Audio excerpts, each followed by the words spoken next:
When we had last left the Nameless One, well, they had finally recruited Fall from Grace, the Tanaree succubus, into their party. It turned out to not really require too much. In fact, it was kind of odd how willing she was to just join by way of asking. Nonetheless, they had traveled all around the brothel of slating intellectual lusts or desires or something like that. A place of the mind and a place where a whole bunch of things had gone missing, and it was up to them to sort of investigate. But for the time being, they would have to travel beyond the brothel, outside, to get a missing key. But before that, maybe they would go chat up that one priest of Aoskar before it was forgotten once again. This is Planescape Torment, Enhanced Edition. Welcome back. Let me unpause that, and we'll be on our way here. Oh, we may also want to talk to the party, too. Right, now that we have a new person in our midst. Let's see here. Hello? Yes? Oh, wow, yeah, you have a lot to say. Okay. Fall from Grace. Can you tell me about the Tanaree? Yeah, I'm just going to start from the top. Can you tell me about the Tanaree? The Tanaree are fiends. Some call them demons. They have embraced evil for chaos's sake. They dwell upon the poisoned plains of the abyss, where they feed on their own rage and lash out across the multiverse, despoiling all they touch. They forever seek to tempt others into committing crimes of passion and vice. And you are a Tanaree. How did you end up in Sigil? Are there questions? Thanks for the explanation. Let's move on. And you are a Tanaree? That is correct. I am a lesser Tanaree, more specifically, a succubus. She gives a soft sigh. I'm afraid we're a little too common in the lower planes and elsewhere for our own good. Most of my race spend their time seducing mortals and with various pleasures of the flesh. And you... I think we heard this before. I'd like to think that I have distanced myself from that. It is ultimately a trivial and non-productive way for one to spend one's time in the multiverse. There is much more to life, wouldn't you agree? Perhaps so. Can I ask you some other questions?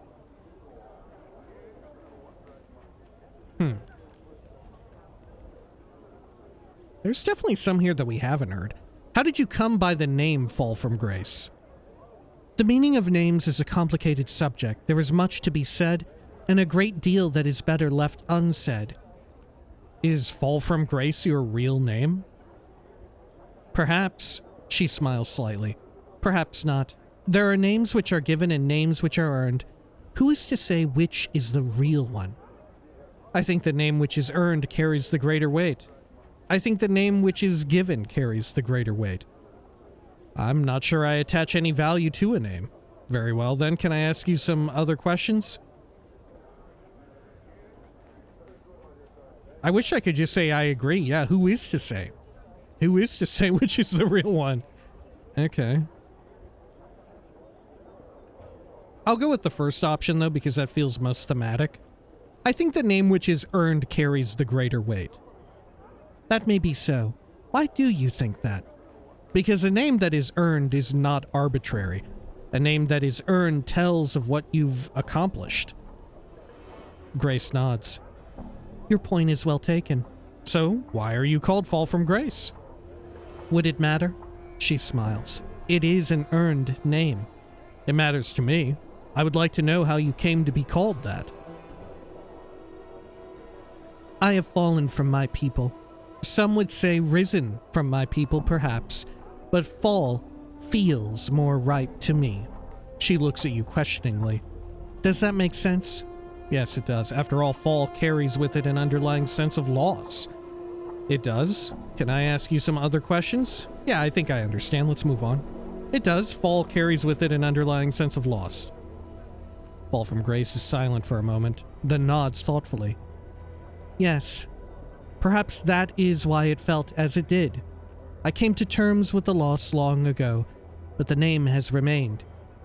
Are you sure you've come to terms with it? Why would I question? Why would I second guess her? Are you sure you've come to terms with it? Fuck, maybe she hasn't. I just got 1k XP. Fall from Grace meets your gaze, and you are once again struck by the brilliant shade of blue of her eyes. It is turbulent, like the ocean before a storm. I had thought so, yet in speaking to you, you have caused me to realize some things. She smiles. You have my thanks. Well, if you want to talk about it, let me know. All right. Very well then. Can I ask some other questions? All right, let's move on. Well, if you want to talk about it, let me know. She nods. You are most kind. I will do so. Okay, can I ask you some other questions? Can you tell me what you know about the Sensates?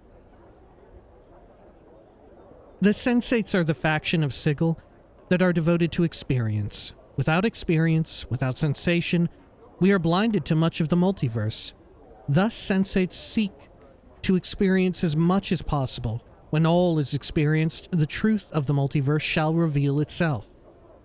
Okay, and I don't want to join just yet. Yes? Can I ask you some other questions?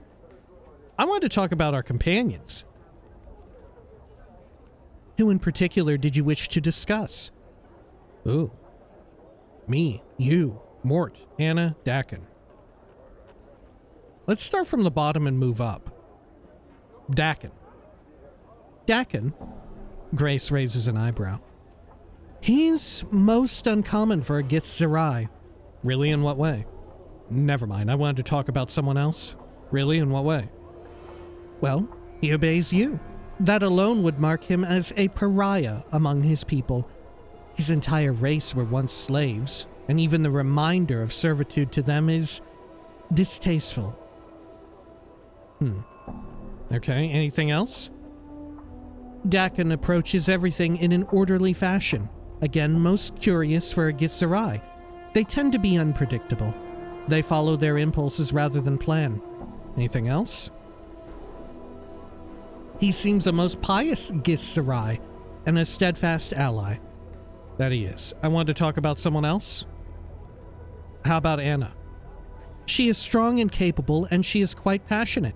I almost wish I had met her long ago and asked her to come to the brothel. Perhaps things might have been different. Grace studies you for a moment. What do you think of her? I think she doesn't care for you very much. Well, I think I could fall in love with her. I consider her a friend, nothing more. I don't really care about her one way or the other. I hate her. I don't trust her. She has her uses, nothing more. I'd rather not discuss it. Yes, I consider her a friend. Very well. I wanted to ask you about someone else. Okay. How about Morte? Morte is most peculiar. I've seen a great deal in my life, but nothing quite like him. He behaves somewhat like a mimmer. Granted, there's no denying he is knowledgeable, but he has a certain... She sniffs the air and wrinkles her nose. Batorian smell about him. Really? Batorian smell? Yes, but he's not a Batitsu.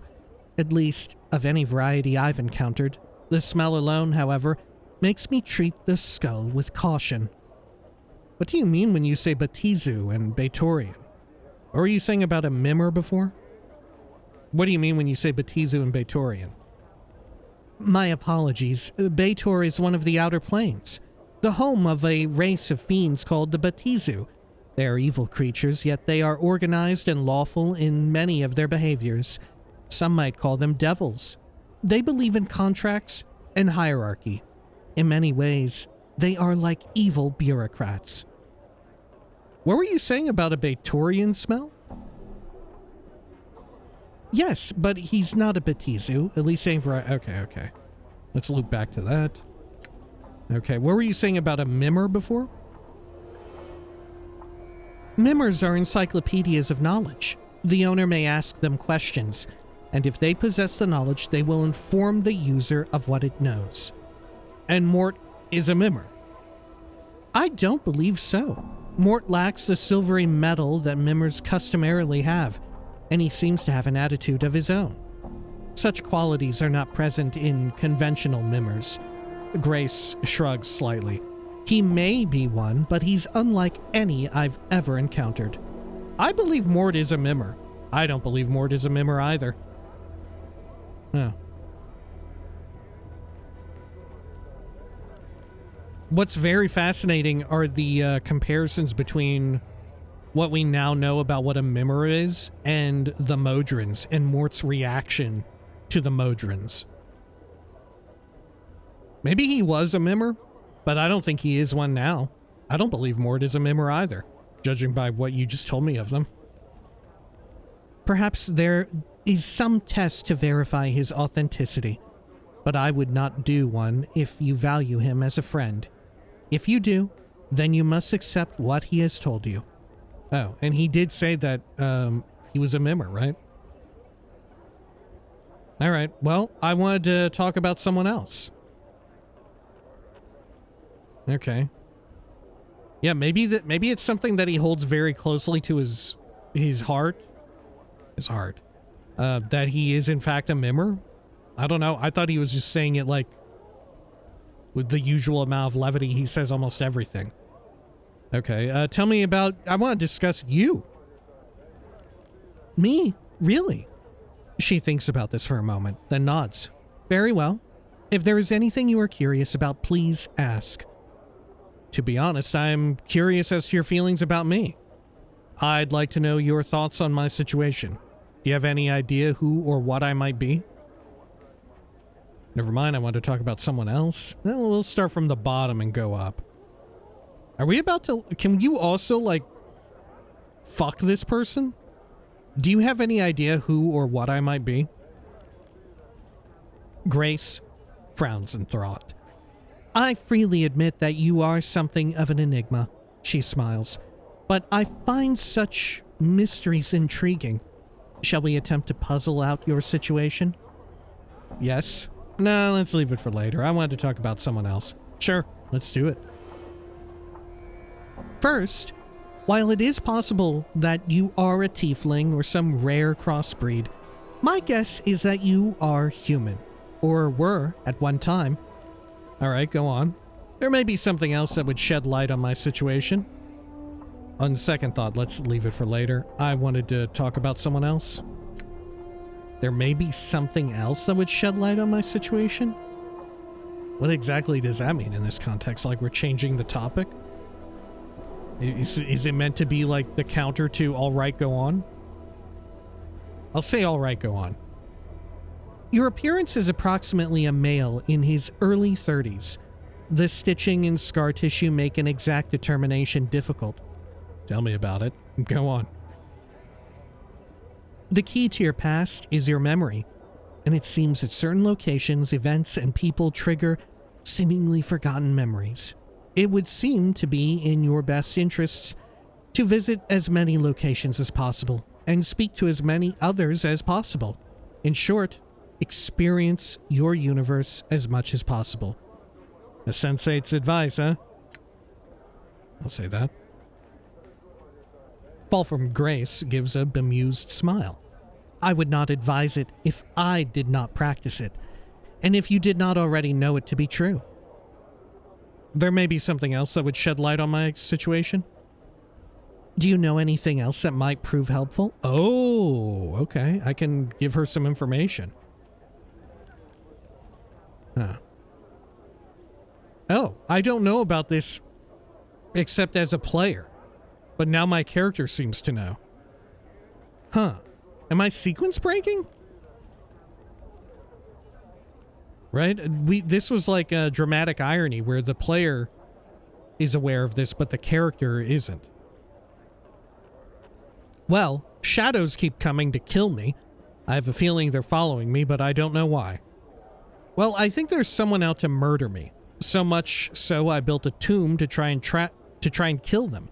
According to an inscription in the tomb, he's been coming after me for, well, as long as my incarnations can remember, it seems. Well, shadows keep coming to kill me. I'm gonna say that. Shadows. Fall from Grace is silent for a moment. Shadows are shades of the dead. They do not tend to hunt. They tend to lie in wait for victims. Curious. I'd like to know any other thoughts you have on my situation. Okay. Do you know anything else that might prove helpful? Okay, let's talk about someone out to murder me. Then whoever the killer is, he's lived a very long time. To have pursued you so long, she taps her chin for a moment. Could the killer be immortal as well? I feel like the killer is like a version of me or something. You know? Like a part of me, like, regenerated into another person? I don't fucking know. Possibly. I'd like to know any other thoughts you have on my situation. Okay. Nothing of importance, actually. I had some other questions. Yes? Or like I had said before, maybe I'm the offshoot. Right? Maybe I'm the odd one out that doesn't belong. And the other one that's coming to kill me is the real me. Okay. Do you ever use weapons? You don't use weapons? No. There is seldom the need, and I find that I cannot bear the touch of cold iron or even steel for long periods of time. In any event, I have a number of natural defenses that tend to discourage attackers. Such as... Updated my journal. Oh. The kiss of a succubus is lethal to mortals, though they rarely realize the danger until their death is almost upon them. Fall from grace sighs. I can resort to it when the need arises. You smooch 'em dead. I see. I had some other questions. Intriguing. Or, I mean, frightening. Let's move on. Other questions? Oh. Where did these come from? These are new ones again. Okay. Why did you set up the brothel? I established the brothel to give those lustful fevers that strike the mind more avenues of expression rather than the simply carnal. Much pleasure can be had in conversation and engaging in the verbal arts with others. Why did you establish such a place? If you are from the Abyss, how did you end up in Sigil? I see. Can I ask you some other questions? Why did you establish such a place? Part of the answer to your question requires that you know that I am a member of the Society of Sensation.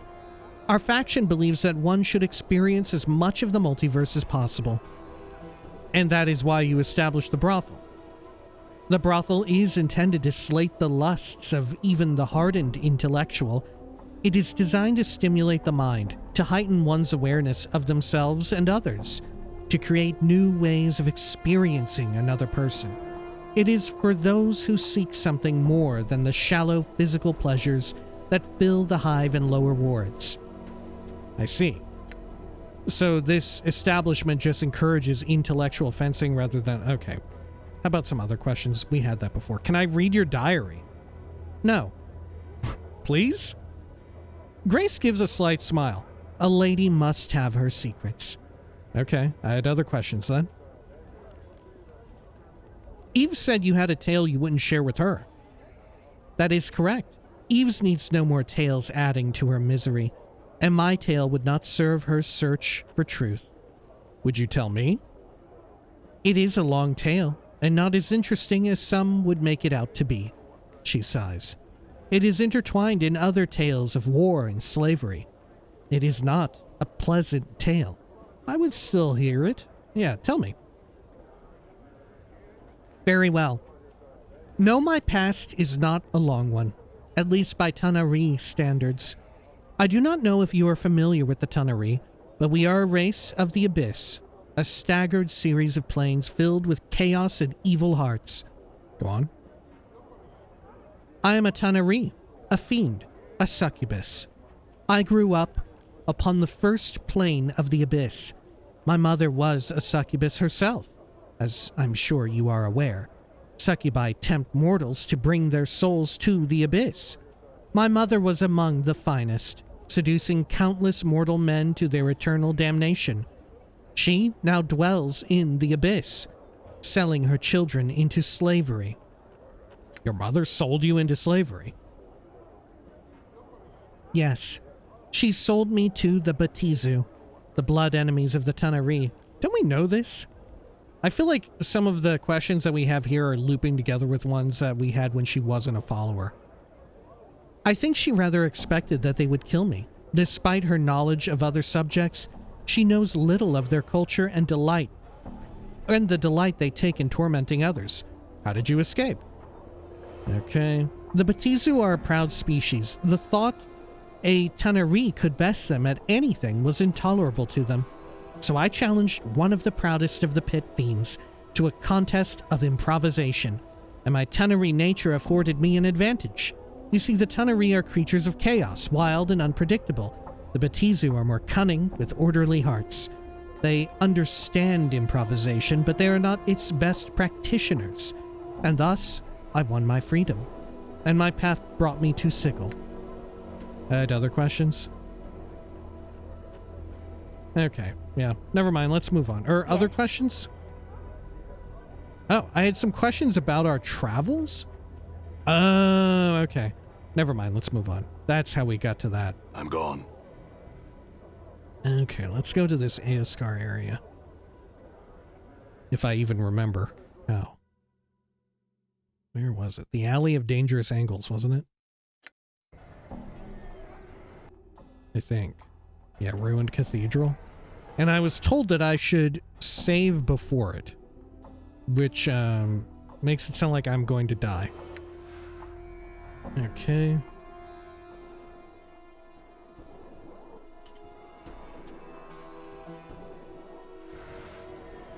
I'm gone. And my working theory currently is that, like, I am Aoskar. Like, am I Aoskar?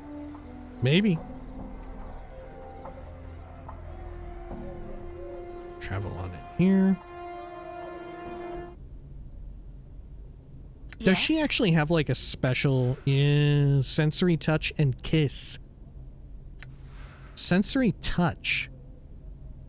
With a touch, you can bring another's pain into you, helping them at the cost of your own health.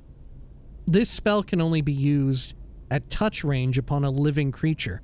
Magic Resist does not affect it. It heals 1 to 10 HP of damage on a target, but the caster suffers the same amount of damage. Okay. And Smooch. This ability drains 1 to 10 HP from a target and grants them to Grace. Oh. Creatures immune to normal weapons are still vulnerable to Grace's kiss. Oh, but she can only do it 10 times. That's odd. How come she can seemingly sensory... Well, can she sensory touch unlimited times or just once? What's up? How does it look for Morte? Yeah. Okay. How may I help? How mysterious. Okay. Still, if we want to heal people up, we could always just have her do her shit and then get HP from my character who regenerates. Assuming we are in a place where we can't rest. Anyway. Aola? May Aoskar grant you safe passage. How may I help you?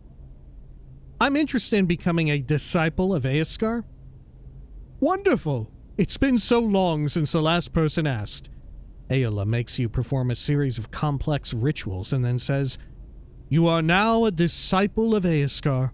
Go now and spread the word to the denizens of Sigil, so that all may know the glory of Aoskar."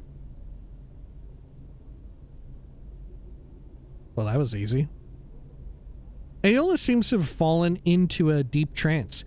Every so often you hear him sing praises to Aoskar. Farewell. Done. Okay.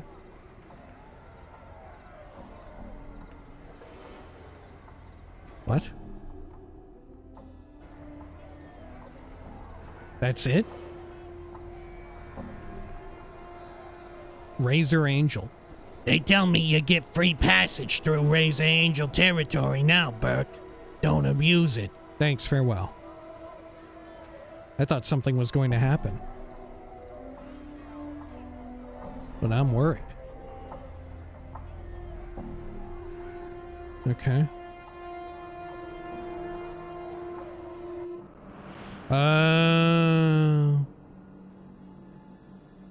Okay.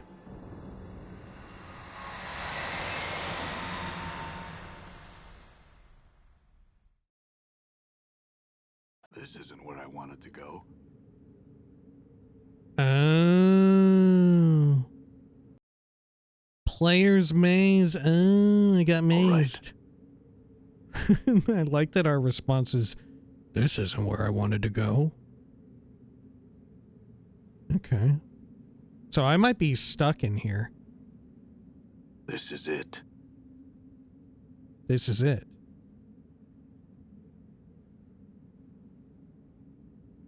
Okay. Do I have my stuff with me? I sure do.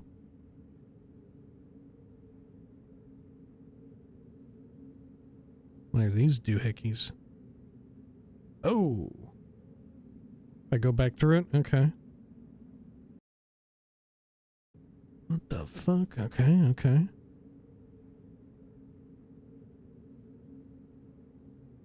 Sure.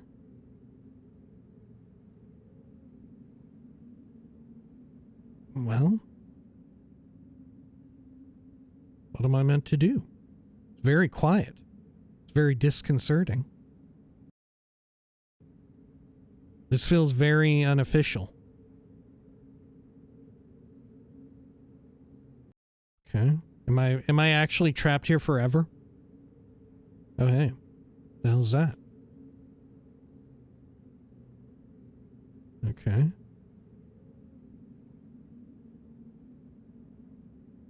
I wonder if I can just click somewhere and I automatically path to it. No. Okay. Very well.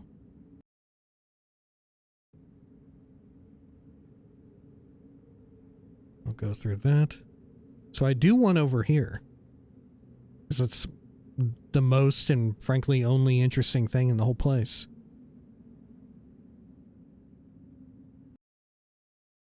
Okay.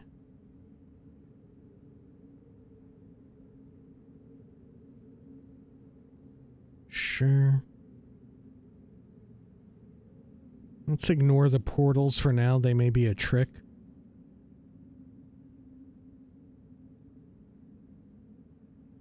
There's another gateway. And this is going to take me over to that pile of crap. Whatever it may be. Okay. Sledgehammer bone-framed journal. Okay.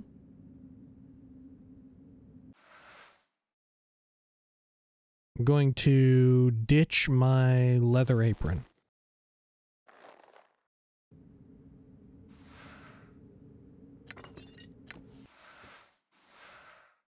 Identify it. Can't be done. I'll use the charm of infinite recall and then try it. Or I'll read the journal first. Bone-framed journal. This appears to be some sort of journal. Sheets of dried human skin have been stretched across a framework of bone. And strangely enough, it appears the sheets of skin have healed together at the seams, forming the spine of a makeshift book. It looks like the outer sheets of skin form a cover for a series of other skin sheets locked inside the bone frame. Ugh. So is this my doing? Did I make this as like a journal for myself? Oh, maybe this is my journal. Maybe this is my fucking journal. A series of symbols have been written in blood across the exterior of the sheets of skin, but you can't make them out. They appear to be some form of writing, but they seem to be written upside down, right to left, and at odd angles that seem to make your eyes hurt. Despite the crudity of the writing, you have to admit the design of the bone frame is actually quite intricate. The bones have been carved so that they snap neatly together. It looks like the bones can be unhooked from each other, allowing the book to be opened and read. Okay, I'll do it. I'm getting flashbacks to opening my blue ledger in Disco. This appears to be some sort of journal. Sheets of dried human skin have been stretched across a framework of bone. And strangely enough, it appears the sheets of skin have healed together at the seams, forming the spine of a makeshift book. It looks like the outer sheets of skin form a cover for the other skin sheets locked inside the bone frame. Okay, I will examine the exterior. A series of symbols have been written in blood across the exterior of the sheets of skin, but you can't make them out. They appear to be some form of writing, but they seem to be written upside down, right to left, and at odd angles that make your eyes hurt. Okay, I will examine the skin. The skin looks to be the same pallor as yours. Its scarred gray surface reminds you of a zombie's hide, and the pages feel more like cured leather than skin. I'll examine the frame. Despite the crudity of the writing, you have to admit the design of the bone frame is actually quite intricate. The bones have been carved so that they snap neatly together. Looks like the bones can be unhooked from each other, allowing the book to be opened and read. I'll do that. I'll unlock it. You unlock the bone frame, which unfolds with a neat snap. You open the book and study the pages. They're filled with the same strange series of symbols as were on the exterior cover, and they don't seem to make any sense. Try and puzzle out the symbols. The symbols don't seem to follow any pattern, at least that you can see. The angles and the pictures displayed seem to be completely arbitrary, but you can't be absolutely sure. I'll try it again. Same. Getting nowhere fast. Unless I'm making like a roll every time.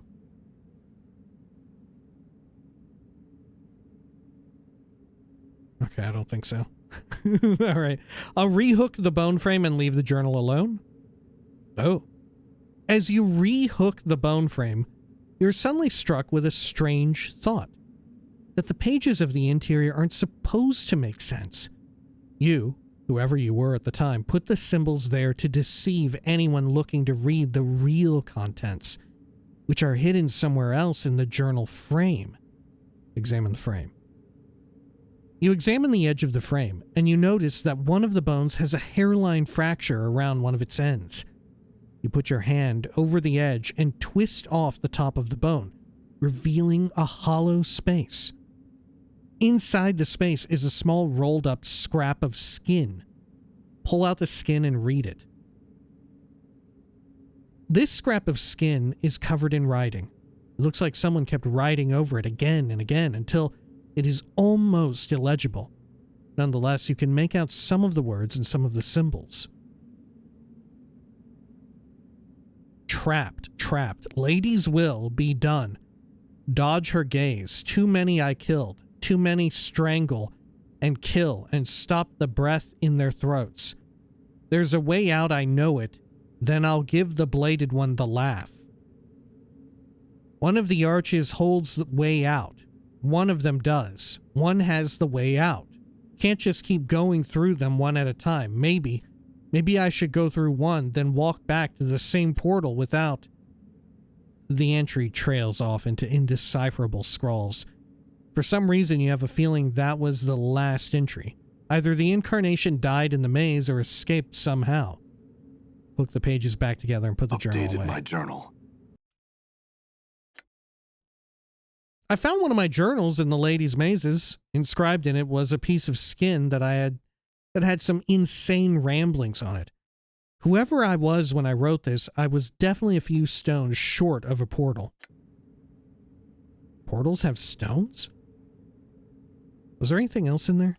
Oh yeah, the hammer. Okay. Brimstone hammer. +4 fire damage, +25% resist to fire, 1 THAC0, 7 speed. This type of weapon, thought to be forged by the flames of the elemental plane of fire, is extremely rare, even in Sigil. The elemental properties of the hammer grants its wielder an increased resistance to fire and fire-based attacks. In addition, when used in combat, the hammer deals out additional damage when it successfully connects, searing its target with crackling flames. Okay. 2 to 9 crushing, 2 to 9 crushing, but this one has extra fire. I guess I'll equip it. Sure. Oh, it's red.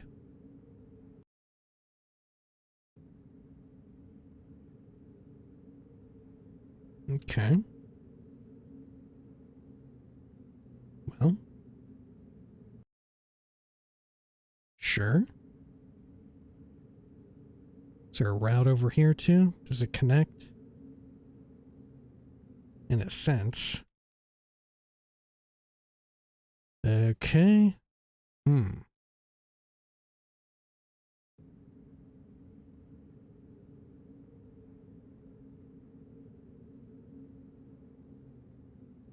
you think there's actually a way to puzzle out how to get out of here?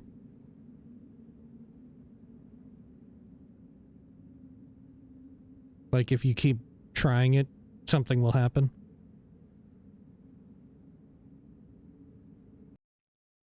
Wonder if there's a hint anywhere. I don't know.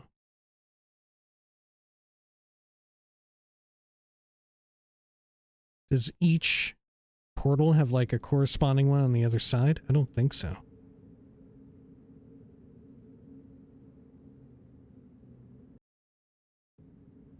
Okay. I'm probably just gonna be trapped in here for fucking ever, no?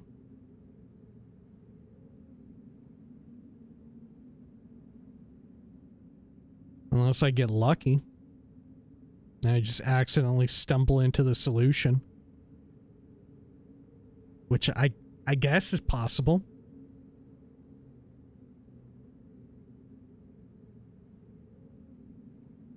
Okay.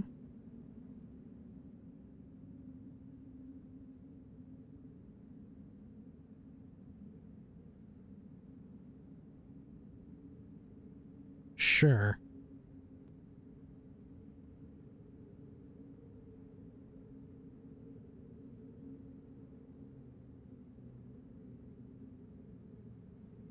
Well,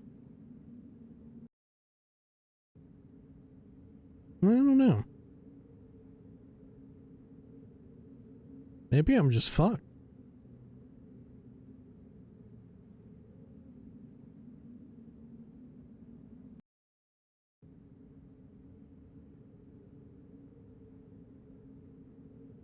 Okay. Is there anything else that I haven't seen here? This is probably why I was recommended to save. Oh god, there's a fucking guy here. Oh shit. Fucking scared me, dude. A shadow. Are there a lot here?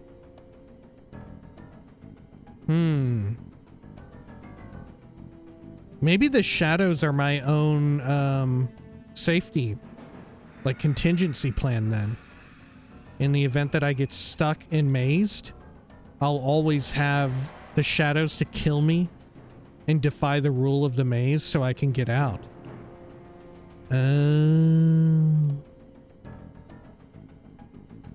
So maybe I made the shadows myself to haunt me.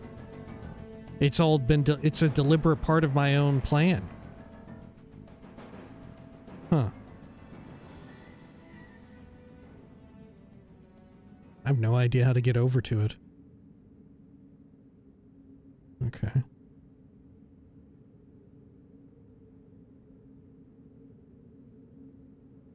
Let's see over here.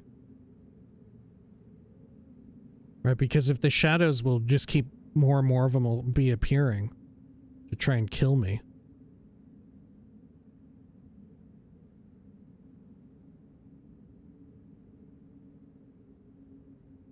Oh, hey. How come this one's purple now? Oh my god. Oh my god. I fucking figured it out. I'm the fucking smartest man alive. Hang on, I want to go back in. I'm gone. Oh my gosh. I'm the smartest man alive, bro. What the fuck? What the fuck? Holy shit, the Lady of Pain got nothing on me.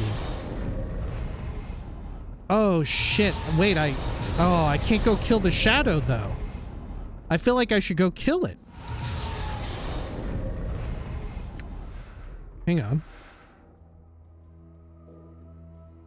Okay. How far back am I? Oh, fuck. Okay, hang on. Did I already join? Okay, I want to become a disciple. Yep. Okay. All oh right. my god. So what I had figured was when we entered the big map, when I popped open the map, the corresponding portal that I had just gone through, Morte, I'm curious. What happened to your body? it had a portal over it. So I was like, oh, look, weird how it's still here. I was just like, it's probably a bug. I was just like, fuck it, I'll click on it. I don't know how to get over to the shadow anyway, or whatever. And it turns out that was a secret. That was what you had to do. Me? I'm the head of Vecna.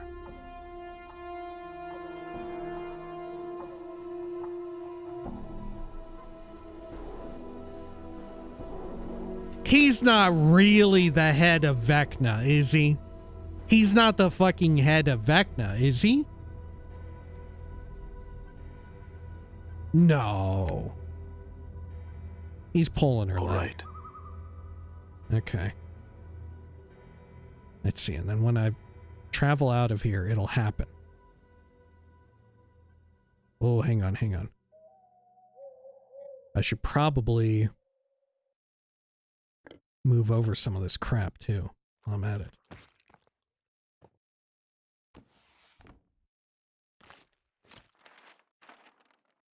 Okay. I'm gone.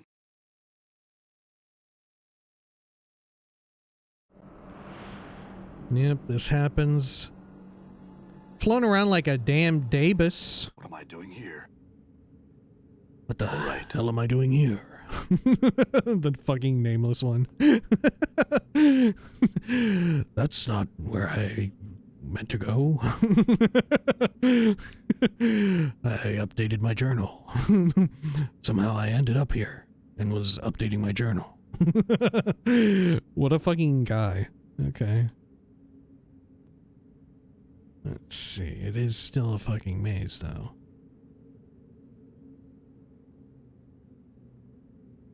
Good, good, good. Was the shadow in here the whole damn time? Was it always in this place? And I just didn't see it? Or did it spawn in after I got the hammer?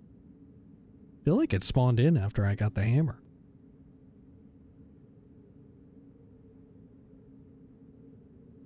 Okay.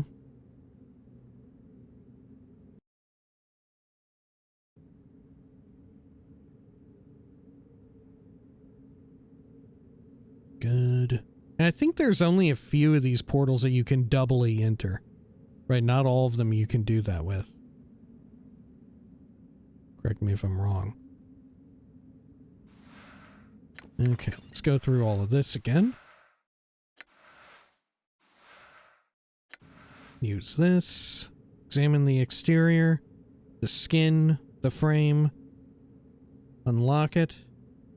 Try and puzzle it out. Rehook it. Examine it. Pull it out. Looking a little spooky. Updated Putting it my away. journal. Okay.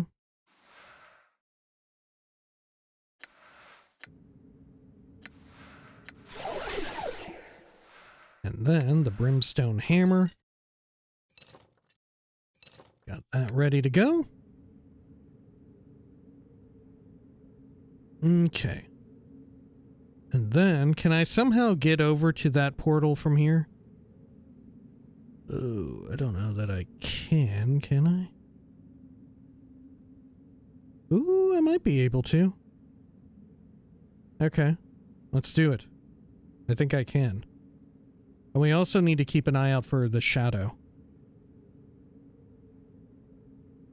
It'd be my luck that you can't kill it. Went through all this for fucking nothing. Okay.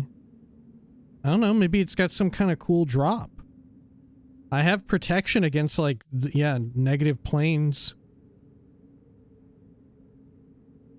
From exactly this type of creature. Okay, over here.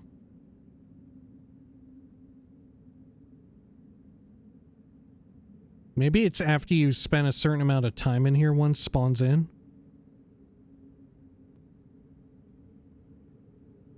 Okay. Well, this is the way to go, I think. So if I do this, I win, right? Oh no, I didn't. Oh shit. It was a different one. Oh shit. Okay. It was like one of these down here, though. I literally just got so lucky is what it was. I literally got so fucking lucky. Oh my god, I can't believe it. I actually got so fucking lucky I did on my first one. The first one that I tried to doubly enter the whooshing portal. Holy hell. You gotta be shitting my ass off. Roll back the tape. Roll back the tape. What was the solution? Okay, okay.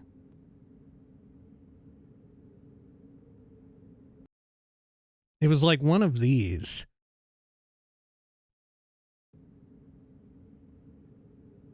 All right.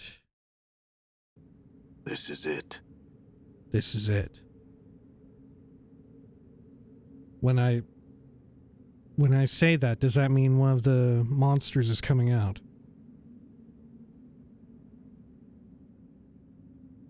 Maybe.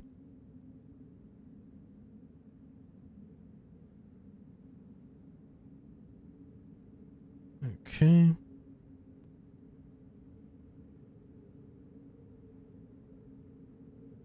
I'm kind of scared for when it pops out. It scared me a bit the first time. And the combat music started blaring.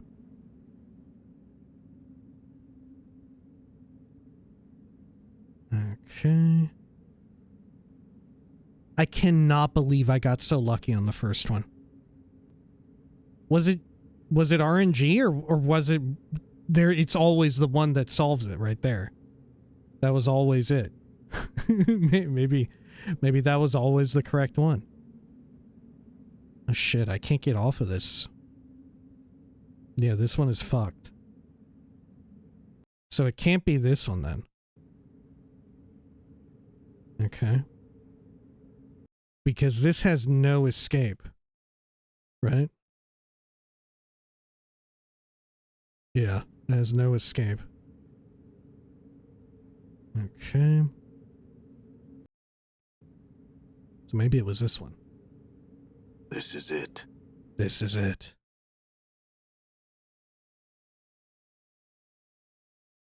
This is it, like, this is the correct one. Okay.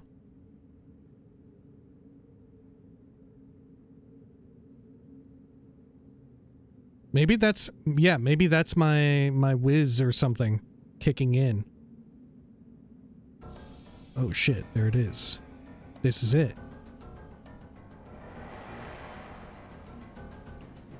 Shit. Okay. I'm gonna quick save because I do want to try and go over and fight that thing. Okay. My dumbass should have done a hard save when I got out. That way I can maintain that. Can I reach it from here? I cannot. This is not it.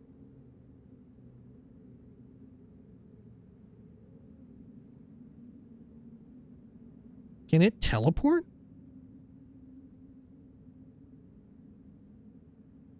I don't think so.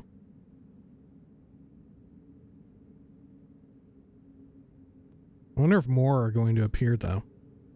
This is it. This one is it. I think. Well, I didn't say anything that time.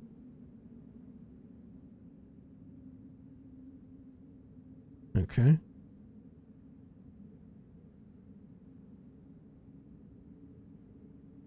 Ooh, now I'm in its vicinity now. So if I do want to try to kill it, this is it. This is it. Okay. Watch it just immediately obliterate me. I like that it's fucked up. Here goes. Will I get one shot? God, I'm killing the shit out of it.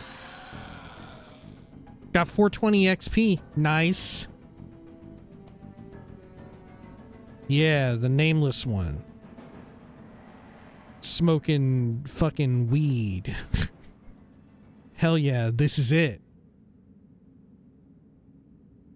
That was not worth it, though. Let's make that abundantly clear. That was not worth it. Okay.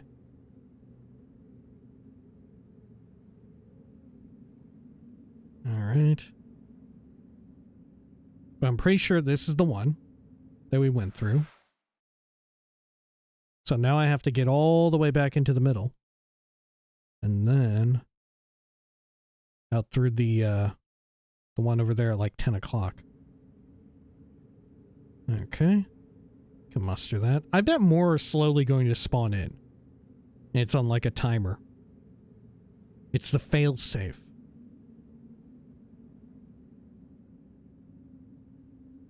Okay.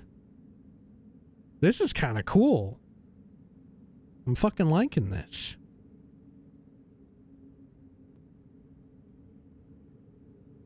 Okay. Then go through that. Watch it have been one of these other two here. Hey, holy shit, I fucking nailed it, man. Wow, wow, wow, wow, wow, wow, wow. Look at that. I got a cool fucking hammer for all my effort too. And good too, because I'm a hammer guy. Wow. Okay. I can't believe I got my first one. What dumb fucking luck. What dumb fucking luck.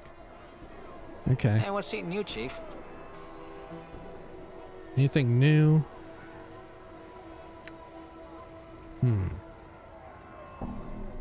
You said you're a mimmer, right, Mort? Yeah. Mimmer's a floating encyclopedia. You put information in, you get information out. But aren't mimmers made of a silvery metal? So, maybe some are, but I'm not. And there's stranger things on the plains than that, Chief. I don't think you're a mimmer, Mort. What are you?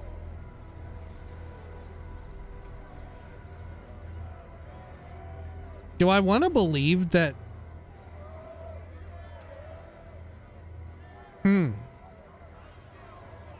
Should I confront Mort on this?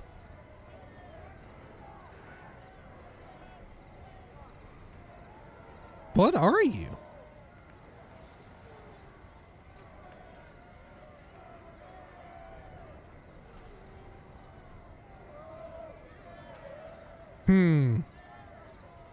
How important, like, is this on a personal level? Like, it's important to Mort that Mort be a mimmer? Because if that's the case, then I respect it. But if Mort is, like, pulling my leg here... Alright, hang on. Let me quick save. Okay. What's up? And then let's find out. Hey, what's eating you, Chief? You said you're a mimmer, right? Silvery metal? I don't think you are. What are you? What's with the interrogation? What do you know about mimmers anyway? I know enough to think you're lying to me. First, that bit about the missing line from my back saying not to trust you, then this? What am I supposed to think?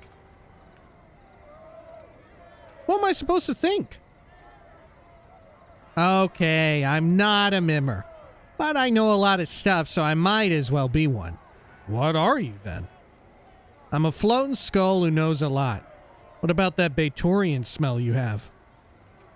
What would you know about what Bator smells like? Unless... Hey, you've been talking about me with that Teneri, haven't you? What does she know? Well, she obviously touched on something. That is a Batorian smell, right? Yeah, well, but... Well, yeah. So I smell a little. Excuse me. Why do you smell like Bator? I was in the hells for a while. Kind of a long thing. Kind of a long while. The stench kind of grows on you. You were in the hells? What were you doing there? Oh, it was worth it. 12,000 XP. See, well, there's this pillar on Avernus. The first layer of Baator. It's called the Pillar of Skulls. But it's more like the Pillar of Heads. To hear some bashers tell it, it's supposedly made of the heads of Burks. Mostly sages and scholars who use their knowledge of this and knowing of that when they were alive to stretch the truth a little. So much they might have hurt or killed someone by doing it. Well, when I died, I ended up there. Funny, huh? Not really. Mort goes silent for a moment. Yeah, you're right. It's not funny at all. You see, I think I knew a lot of things when I was alive. And maybe, when I did know something, I didn't always tell the truth about it. I'm thinking that when I bent the truth once or twice, I may have led to someone getting penned in the dead book sooner than they should have. Can you remember who? It wasn't me, was it? Can you remember who? I can't say how I know it, Chief, but I think it was you. At least once. Thing is, I can't remember what happened. I don't even remember being human, or what I was like before I woke up on the pillar. Why did you forget? That's pretty much the way of things when you die, as I'm sure you're no stranger to. You just forget. I figure I wasn't a sterling member of the community when I was alive, but hell's who is? Mort sighs. It's just that I can't help it. Nothing's worse than being honest all the time. Except being sentenced to the hells. It sounds a lot worse than telling the truth. Well, that's true. But you gotta choose your lies carefully.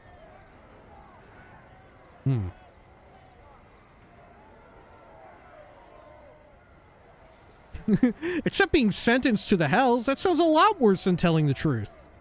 Yeah, you're right. Again, Mort clicks his teeth. The way he does it reminds you of someone drumming their fingers. I guess just all that good and evil and lying and cheating catches up with you. And when I got penned in the dead book, it was my turn to pay the ferryman. So how did you escape the pillar? Updated my journal. Well, you helped me, Chief. When you showed up at the Pillar of Skulls, I pushed my way to the front. My obvious know-how and charm attracted your attention. You knew that I was the head that knew the most. So I cut a deal with you. A deal? Oh. As Mort speaks, your vision seems to bleed into a fiery red, and you hear a howling, a horrible, screaming tower of voices, chittering, screeching, hammering, all of them begging, screaming to be freed. And Mort's voice, faint, almost lost in the horde. He sounds desperate, frightened, and pathetically, tragically, lost. Echo. You, Skull, speak. Shake off the memory. You, Skull, speak. The howling voices fall silent, and you watch the tiny red-lined skull, its cracked features cast in a hellish light, turn its eyes up at you. Blood and ichor has streamed across its features, and its teeth chatter as if cold. I can help you. I know what you seek. All these heads, all their knowing, just please, I beg you, free me. Let me help you. I'll tell you anything, everything. Will you? Swear it, Skull. Swear you will serve me until my end days, or here you will remain. Shake off the memory. All right, swear it. I swear, just please free me. You watch as Mort sickeningly swallows, his pride almost a tangible thing. I beg you. Let me help you, please. Very well, I shall free you. Your vision slides as if you are moving, and the howling, screaming cacophony begins again. A nightmarish horde of howls and catcalls and taunts and insults. The feel of your hand sliding into the filthy quagmire of the pillar, the biting of fangs, mandibles, and your hands locking around the tiny skull and ripping, tearing it from the pillar like an old scab.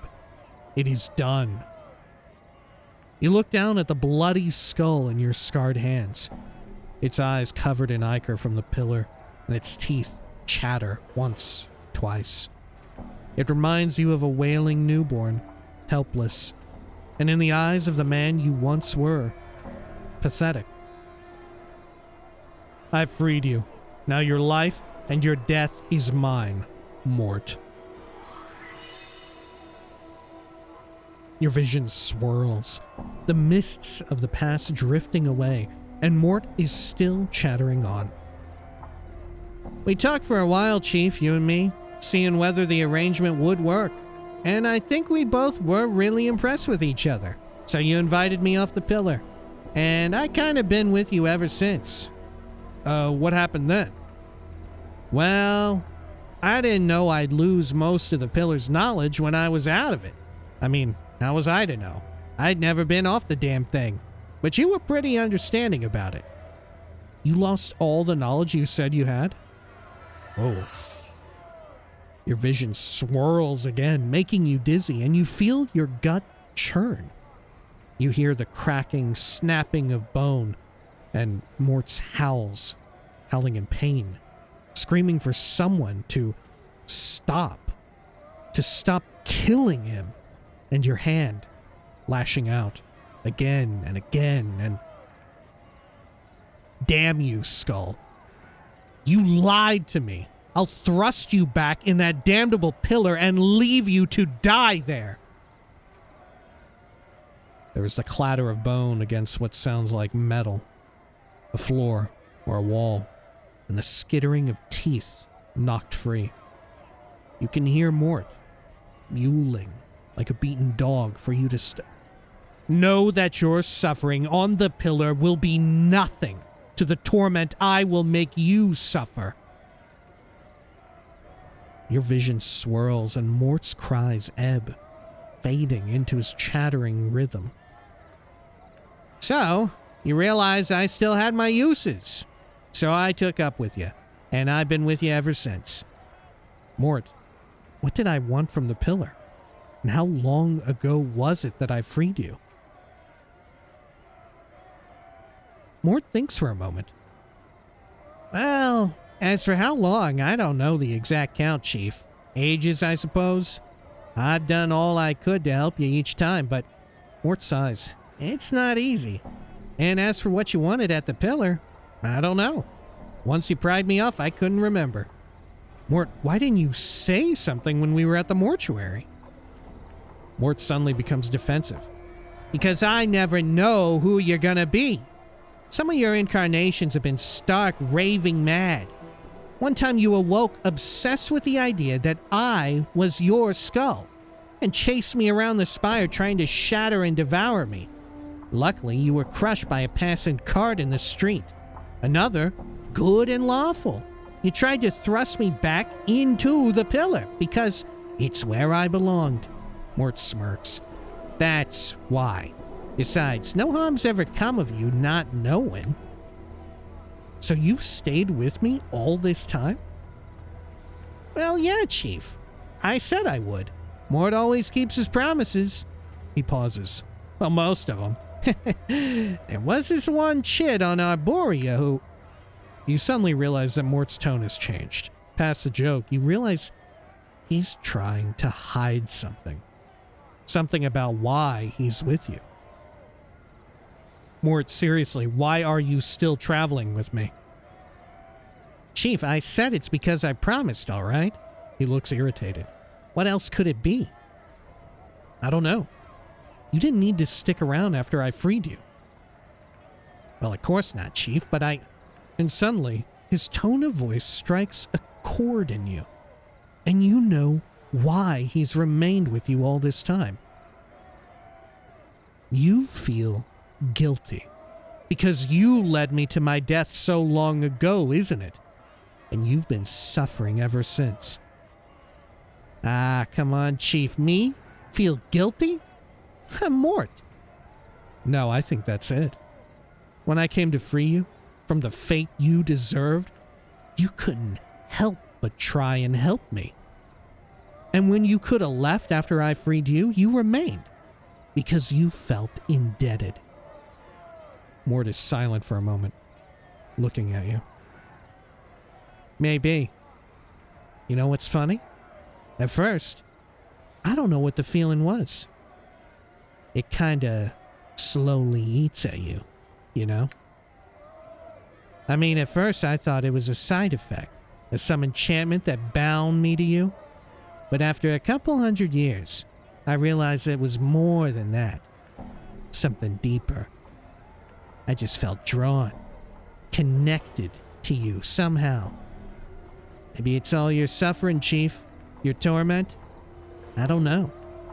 Maybe I felt, responsible for whatever it is I did.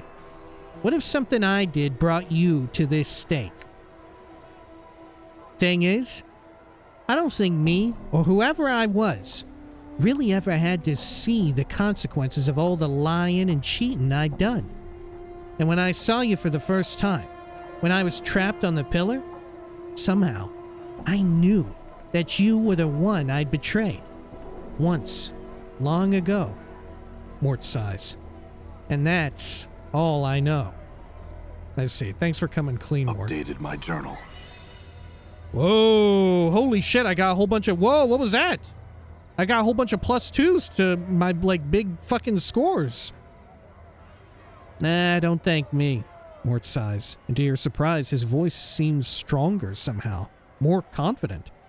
Some of the cracks and fractures in his skull have vanished, as if healed. The thanks is all to you. I feel like I just had a plane moved off my shoulders, so to speak. Alright, I had some other questions. What's eating you, Chief? I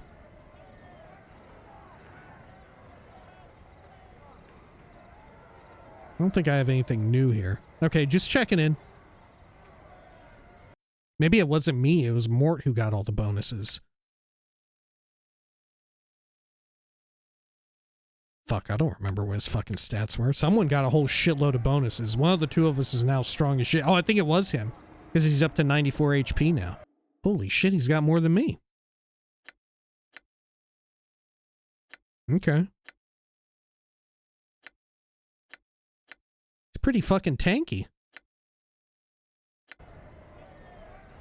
I'm gone. Let's head on out of here. Let's see, how about... Whoa, I can travel there? Oh, no, I can't. Player's Maze is an interesting name for it. Rather than just like your maze or whatever. What the fuck? Okay, fuck it. Let's go back to the clerk's ward. This has been fucking weird. This has been fucking weird. Oh dear God, did I forget to start a timer on my phone for the video? Oh, I did. Fortunately, I have my backup timer. Don't worry. Alright. Alright. Otherwise, this SSD is about to get filled to the fucking brim. It's actually very bad. Shouldn't be joking about that. It's happened before. It may happen again. What the hell is this? Is this person speaking backwards? Oh God, is it after I talked to Mort and came out of the maze I can't understand people?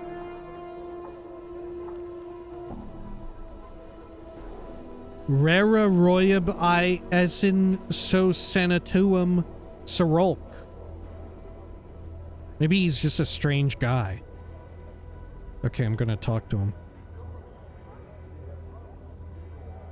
This kindly looking old man spares you only the briefest of glances before returning to his recitation. Heckle the poet or leave? I'm not gonna heckle him, that's terrible. Done. Eli Havelock. Or Havelock. You can't make out anything through the tinted glass. Alright, Eli. Thief, they say.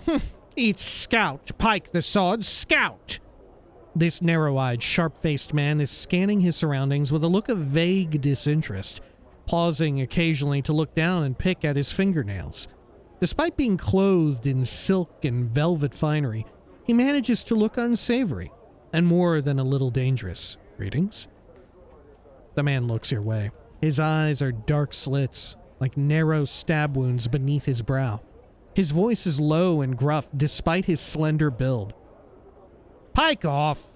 Not yet, I had some questions. I'd watch that mouth of yours if I were you. Leave. I had some questions? You think I wander the ward looking for strangers to spill dark for? Now pike off. Why are you here then? To be surly with passersby? Heh. He stands quietly for a moment, then breaks a crooked smile. That's good, that. He considers you for a moment. I'm a tutor at the Civic Fest Hall. Name's Havelock, Eli Havelock. As a veteran scout, I teach the art of subterfuge. You mean thievery? Could you train me? You mean thievery? His lip curls in a disgusted sneer. Thieves and thievery it always is. 5 tours I spent as a reconnaissance operative in the War of Lies. Scout is my title, Scout. I teach the ways of stealth and spycraft, not common thievery. Well, my apologies, I meant no offense. Could you train me? Eli frowns sourly. I don't know. I've had enough of teaching petty pickpockets and curious sensates for the time being. Almost to himself he mumbles. Not sure why I agreed to do it in the first place. Perhaps by teaching others, you make them aware of your own skill. What could I do to convince you otherwise? Very well then. Perhaps because by teaching others, you make them aware of your own skill. At the same time, you defend the nobility of your skills by assuring them that you're no common thief, but a scout and a spy, a master of subterfuge. Eli nods, mulling over what you've said. Aye, there's no denying it. It's sort of sorry, though, when you look at it that way. Oh, I don't think so. Those of your trade are often misunderstood, thrust unfairly into the same category as footpads and brigands. There's nothing wrong with dispelling false notions. You're right, it's pathetic. There's nothing wrong with dispelling false notions. Right. Right again, you are. He gives you a friendly punch to your shoulder. Thanks, Blood. He suddenly looks off into the distance. Well, enough wasting time out here. I'm heading back to the fest hall. If you still want to train, that's where you'll find me. Perhaps I'll see you there, Eli. Farewell. Oh, 12k XP again. All right. About these citizens? This gentleman is closely watching an elderly poet giving a reading. Greetings? The man turns to you, but the poet still holds most of his attention. He speaks in a hushed voice. And greetings to you. He pauses for a moment, then whispers. Not the greatest poetry I've ever heard, but certainly not awful, eh? I'm not sure, really. Yeah, he's a poor poet. No, I think he's a good poet, actually. Never mind that. I have some questions. I'm not sure, really. The man nods and continues to watch the old poet. I had some questions? He frowns at you, speaking in a low voice. No, sir, not now. I'm listening to the man's poetry. Farewell, sir. Just a few questions. He still keeps his voice down, but uses a more threatening tone. Be silent or leave, sir, before I'm forced to summon the guards. Fine, call them. Leave. Can you call the guards on me? What will happen? Did I save? Fuck it, I'm gonna do it. Fine, call them. Oh shit. Here they come. Done. Goldward, also known as Wanker City. Okay, he really fucking called the cops on me for just asking questions. Okay, well, I mean, when I say it like that out loud. Alright. Now let's quick load. Done.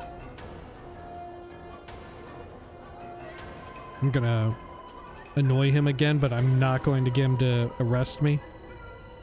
Okay, leave. I'm gone. There's some sensates. How about this? Sarhava Vajul. Sarhava's toady? What is a toady? Salabesh the Onyx. Hello, Sarhava Vajul. The smell of alcohol wafts heavily from this young woman, and despite her dark skin, you can see that her face, beautiful but cruel looking, is flushed. She is slender but well-muscled, adorned in exotic jewelry and translucent silk clothing. Numerous scars crisscross her thighs and forearms. They look to be from battle wounds. Greetings. Well, well, what have we here? A little tiefling gutter queen come crawling out of the hive? The woman pouts, talking as one would to a small child.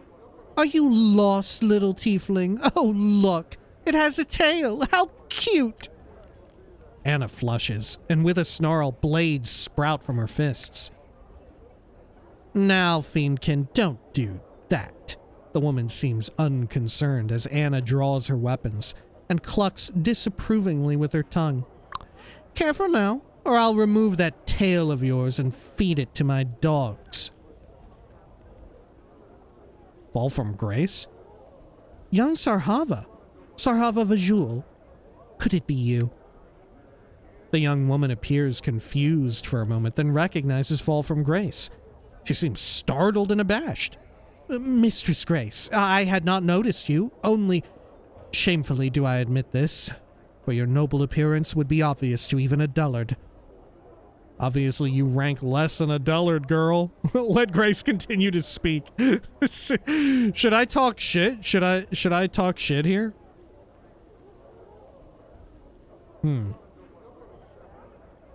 I'm gonna talk shit. She was talking shit. Obviously, you rank less than a dullard, girl. She stares at you a moment, surprised, before snarling and reaching for a dagger. Call for the guards, fighter. Call for the guards. She gasps in shock. You fool. Are you mad? The guards would never take your word over mine. You're obviously drunk, and those scars of yours mark you as the fighting sort. You probably have a reputation for this sort of thing already. I think they just might.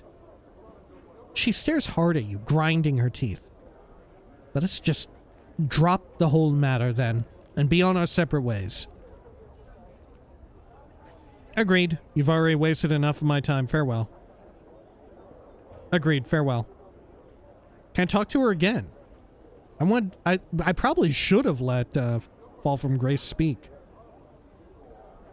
The young woman refuses to say another word to you. Well, about her... Are these her dogs? The young nobleman sneers as you approach him, but says nothing. Greetings? He makes a point of ignoring you. Leave. About this other one? Same? Yeah. All right. And that's why I should be mage tutor of the Civic Fest Hall. Salabesh the Onyx. There's a sensate here. I'm going to talk to them. This person turns as you interrupt them, nodding a polite greeting. Apologies, good sir, but I was just in the middle of something. If you don't mind, farewell. They give a polite half bow and make to continue about their business. Okay. And when they had the gall to give me an odd look...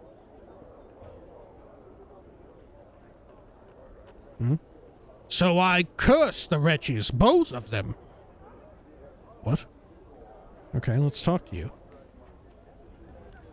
This tall, thin man, dressed in heavy crimson robes, has sharp, pinched features. He bows regally as you approach him. I am Salabesh, oft called Salabesh the Onyx, future mage tutor for the Civic Fest Hall. You've business with me, I take it? No, I've just some questions. About what, Not the ward and the like, I hope. Plenty of more common folk could answer such questions, and I'd just as soon direct you to one of them. Why are you called the Onyx? What did you mean by future mage tutor of the fest hall? Why are you called the Onyx? A long tale, which I'll shorten to save my breath. In my youth, I was once called Salabesh the Golden, for I was said to have a heart of gold, small, hard, and yellow. Well, I cursed the fool who started that, so that he could only speak from his arse and defecate through his mouth. The onyx appellation, along the same lines as the golden, though admittedly somewhat less clever, soon followed. In any case, I'm a much kinder fellow now, far less prone to laying curses and the like. I'm not certain if I deserve the name any longer.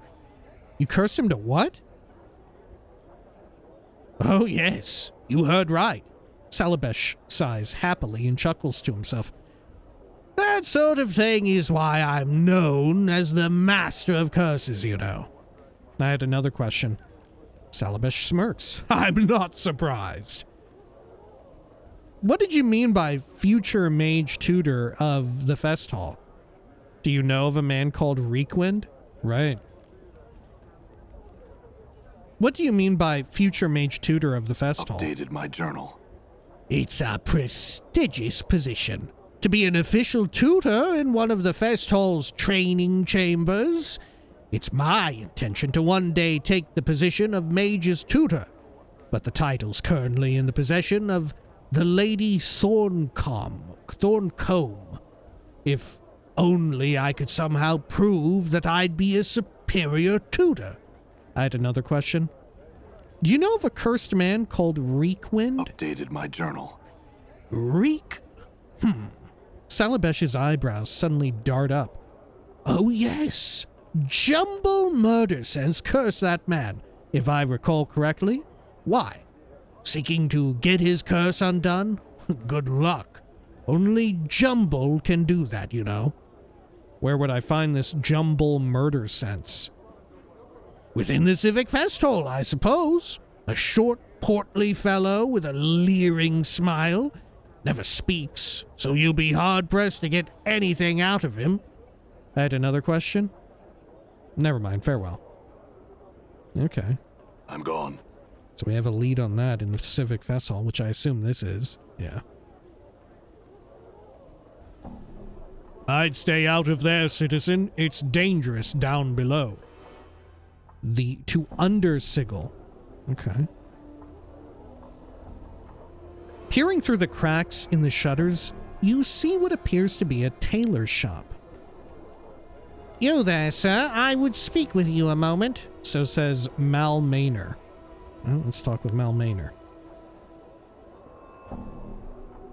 This thin, sharp-faced man rushes toward you, calling for your attention. Ah, sir.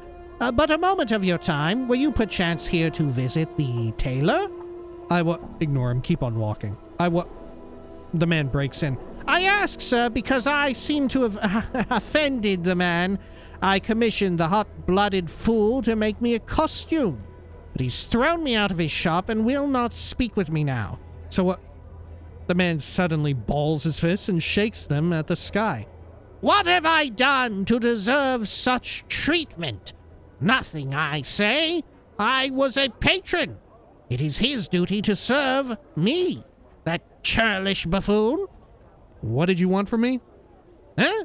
He focuses on you again. Oh, yes, you. Could I beg of you to enter the palace, the place, and fetch my costume for me, sir? I've a masquerade to go to, and have not the time to commission another tailor. Yes, I'll go get it now. I'll do it, but not for free. Why don't you just fetch it yourself? No, I don't have time for this. Farewell. Well, because he's not on good terms with the tailor anymore. He's like banned. Let me ask him, though. I want to hear him say it. Why don't you just fetch it yourself? He sneers, rolling his eyes. That porcine lout! I somehow offended the puffy, pomp-filled jackanapes. He's forbidden me to enter his store and refuses to have words with me. Imagine! I'll go get it now. I'll go get your costume, but not for free. I don't have time for this. Farewell. I'll go get it. Updated my journal. Oh, most excellent, sir. 'Tis this very building right here. He points to the long, low structure just north of him. I thank you, sir. Farewell. Oh, there's a harlot out here in the clerk's ward? This beautiful, seductively attired prostitute is a far cry from those you saw in the hive. She smells of expensive perfumes, and the lines of her face are subtly accentuated with lightly painted lines of soft, warm colors. She smiles as you approach her and curtsies gracefully. "Greetings, good sir. Seeking to quench a lust Mistress Grace's brothel cannot satisfy, I hope?" "Yes, I am. No, but I had some questions." "No, thanks, farewell." "No, but I had some questions." She puts her finger to your lips to hush you. "There is but a single question I answer, good sir. And the answer is this. Yes, for only 500 coins. 500? That's quite a bit. Sounds good. Yes, let's go. No thanks, farewell. 500? That's quite a bit. She smiles. "Oh, I assure you, good sir." She leans in close to whisper warmly in your ear. "'Tis worth every last copper." Sounds good. Yes, let's go. I doubt it. Farewell. No thanks. Farewell. Is it really worth it? Should I do it? I feel like I should. The harlots in the hive I wasn't actually able to bang, was I?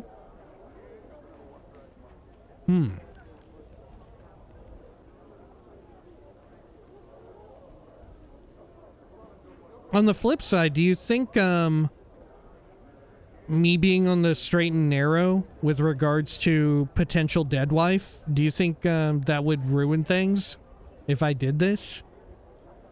On one hand, I would say, like, this is purely for pleasure and not love, you know, whereas it seems as if when it comes to Anna and potentially Fall from Grace, it seems as if we can, like, be in love with them, you know? But, that said, given the time when this game was written, do I anticipate that it will make the distinction? I don't know that it will. So I'll say no thanks, farewell. A pity. Please return should you have a change of heart, good sir. I'll be eagerly awaiting you. Farewell. Leave. Say there, Chief. What do you say? How about spotting old Morte a bit of jink? It's been more than a while, you know. Sure, why not, miss? Sure, why not, miss? We really gotta leave, Morte. Farewell, miss. Why not, Morte? Yeah, there you go. The young woman examines Morte critically for a time, then nods. Yes, I think I could do that. Well, I could certainly come up with something. All for the same fee, of course, a petty 500 commons. Of course, here you are. Actually, Morte, we've got to get going. Farewell, miss. Yeah, here you go, Morte. All right. Thanks, Chief. Morte turns to follow the woman away. Wait for him to return. The courtesan finally returns, Morte bobbing dizzily along beside her. He's coated with a glossy sheen, as if he'd been waxed and buffed, and has a red smudge on his crown in the shape of a pair of lips. Your mimmer seemed to enjoy himself, good sir. Morte? Morte seems only dimly aware of your presence and alternates between giggling to himself and sighing pleasantly. All right, I guess things went well then. Farewell, miss. What's up? Did Morte get anything out of that?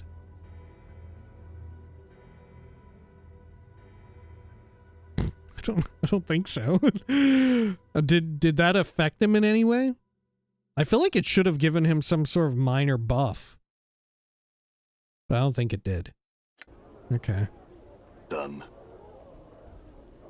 You know what? I liked that I was still able to utilize the harlot's services, even if it was indirectly via Morte. Okay. Well, let's go into the tailor shop, huh? Oh, it's huge in here. Gone calves. Or calves. Racks of clothing, most of it very fine quality. All right. Okay. I bet it smells so nice in here. Can I talk to one of the people in here? Please, sir, I have things to do. I'd appreciate your leaving me be, if you'd be so kind. Farewell. Okay. Rolls of high-quality textiles. Okay.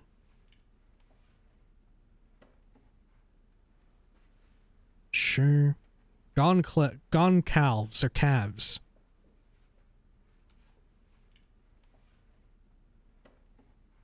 This short, heavy-set, middle-aged man is wearing clothes that seem to be spun of glittering gold. In his hands, he holds a bolt of cloth, strung taut across a wooden frame. He is currently embroidering some pattern into the fabric. Greetings. The man doesn't seem to acknowledge your presence. He continues to work at his embroidery, muttering under his breath. As he sews, shimmering motes of light seem to sparkle and drop from the tip of the needle. Good sir, did you hear me? I said greetings. Leave. Good sir, did you hear me? Holy shit, it's a good thing we got Fall from Grace with us because she's, of course she's familiar with the area, so she's able to, like, commune with the upper echelons of society a lot more easily. A lot more gracefully, I would say. Hey, gracefully. Alright. Greetings, Master Gone Calves. Gone Calves immediately turns from his work and bows politely to Fall from Grace. A gesture she then returns. Greetings, Lady Grace. How is it that I can help you today? That order is almost complete. There's no need for haste in my request, Master Gone Calves. Your skill demands time, and no doubt what comes from your hands will be most pleasing. I'm not here regarding that matter, however. This man here, Fall from Grace bows to you, wish to speak with you for a moment. Of course. Gone Calves turns to you. And so, sir, what was it you were here to see me about? I had questions. I hope 'tis about garments and the like. I shan't answer anything not concerning myself or the store, you know. I wanted to pick up a dustman costume. What were those lights while you were embroidering? Could I buy some needle and thread here? What were those lights while you were embroidering? That? Nothing, sir, but a bit of the art, which I at times weave into fabric when the fancy strikes me. Those items which I lavish enchantments upon are my most special creations, and are rarely sold. What sort of magical clothes do you have available? Gone Calves looks you over, frowning. Nothing that would fit you. That is for certain. I'd like to see what you've to offer just the same. Oh, it's for... Oh, not for Anna. Who's it for? Oh, usable only Fall from Grace. Okay, for Anna and Fall from Grace. Okay. Bodice of the Godless Priest. Bodice of the Perilous Quest. Okay. AC difference. It's the same. Special increases regen. But Godless Priest gives 3 additional first levels and 2 additional second levels. Holy hell. This is a bodice much like the one Fall... This is a bodice much like the one Fall from Grace, Madame of the Brothel of Slating Intellectual Lusts often wears. The enchantments woven into it by Gone Calves allows Fall from Grace to memorize twice the number of first and second level spells per day as she normally could. Yeah, that's extremely good. Gone Calves took great care in enchanting the weave of this particular piece of clothing. Not only does it clean itself and repair minor tears in its fabric, its magic will slowly heal Fall from Grace as well. That is absolutely buck wild, that it would clean and repair itself. That is so fucking wild. Okay. And what if you don't right? I think the wildest thing is, like, sometimes you want, like, your clothes to be worn in and, like, broken into a certain degree. You know? So thus, on some level, having it self-repair could also be a drawback, you know? Because it is nice to have, like, a shirt or pants or jacket or whatever that you've had for a very long time. And, like, you know, especially if you're into denim, if you're like a denim head or whatever. You get like all the different fades and stuff, right? if you're chasing the honeycomb or whatever, right? You want, a lot of folks would want that. But similarly in other things too, right? You get like a nice OCBD, get it broken in after a few washes and wears and all that. There's some joy to be had. Anyway. Jerkin of the Brazen Rogue. Oh my gosh. AC 4, Thaco +1, weight of 12, only usable by Anna. This piece of sturdy leather armor was clearly fashioned for a woman. It is a piece of remarkably skillful craftsmanship. Small metal plates and bands are carefully concealed here and there over the jerkin's surface, providing a great deal of protection without hampering mobility. The armor seems best suited for a flashy fighter who would make full use of the free movement it would afford them. The enchantments woven into it by Gonkavs not only serve to protect such a combatant, but aid them in their balance and the striking of their foes as well.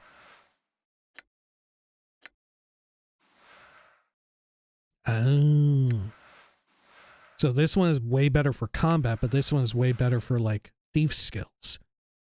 Plus 15% pickpocket skill, plus 25% stealth. Okay.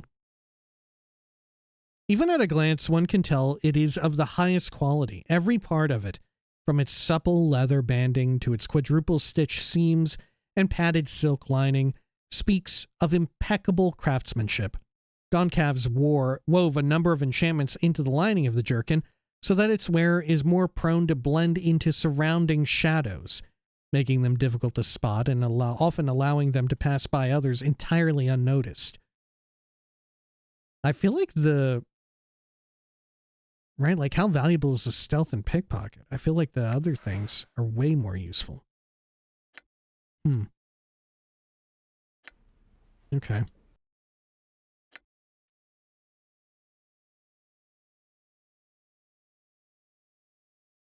Yeah. What's her current? Oh man, that would have her AC. That's wild if I got the really good one for combat. I feel like that's necessary though. You know? How much of a shit do I give about pickpocketing? Maybe a lot. Maybe very little. That said, do I give much of a shit about combat? Probably not. No, Fall from Grace's Chastity Bodice. Fall from Grace's Touch. This is Grace's basic attack. It does slight slashing damage. She pokes you.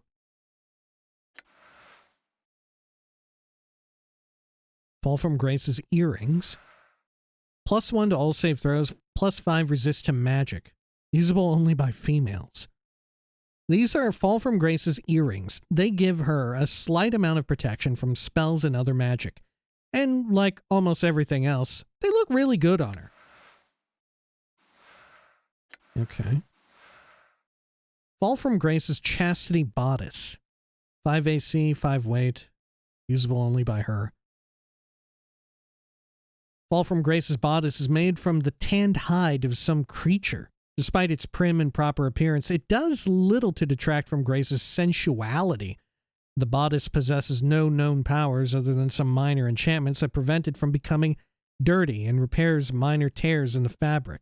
That's really wild, though. Okay. She looks terrifying in her little, like, paper doll here. Right? She's got, like... She's, like, doing the fucking Stanley Kubrick stare. Huh. Oh, and she does not, she's not able to get tatted up, unlike Anna. And Dakin. Okay. I still don't have anything that can go over chest. Okay. See if we can talk to you again. Goncav sets down something he was working on and nods to you. You come again, sir? Good. What can I help you with? I had some questions. Okay, I wanted to pick up a dustman costume. You are in luck then, sir. I happen to have one available. Its cost is 30 copper commons. I'll take it. Never mind, I actually had another question. Could I buy some needle and thread here? Okay, it just does it. Did I need a dustman costume? Is that what that guy wanted? Let's see here. I've agreed to go fetch a man named Mal Maynor's dustman costume from the tailor in the clerk's ward. Goncavs. Okay, yeah, I guess I'll do it. Questions, dustman costume. I'll take it.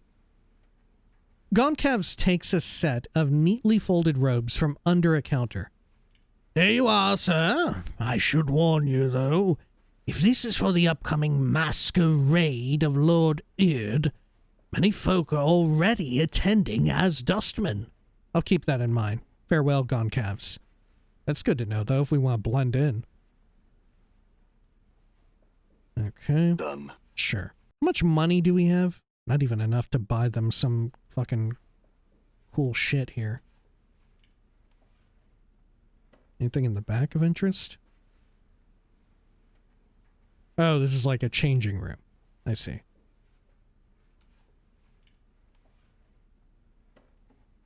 Can I talk to a sensate in here? Do they have anything unique to say?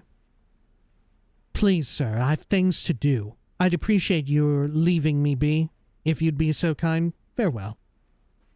Okay, well, fair enough. Let's head over here. All right. And there you are, Mal Maynor. The man looks at you expectantly. Well, did you get the costume from Goncavs? Yes, here it is. It cost me 30 commons. Lie. Yes, here it is. It cost me 50 commons. Here it is. Updated my journal. I told him the truth. 8,000 XP. Fine. Take it. Here. He tosses you 30 commons. Now, I've to be off. Wait, Goncav said that many people were already going to this masquerade as dustmen. Did he? Blast! I would hate to arrive in such a common costume. I could go see if he has another ready. I could try and get another for you, but it'll cost you. Too bad. Farewell. I could go see if he has another. Not a bad idea. Not bad at all. Quickly, see if that portly nincompoop has another, will you? I'll return with another costume. I will, but it'll cost you. Never mind. Forget I offered. Farewell. I will, but it'll cost you, right? The first one's free, but now, you know, we need some moolah to buy some shit for ourselves. He rolls his eyes, sneering at you. I should have figured. Here, you mercenary. Will this be enough, I trust? He hands you 20 copper commons. That'll do. I'll return with another costume. Updated my journal. Tricks? No. Aye. Got a level for you. Okay.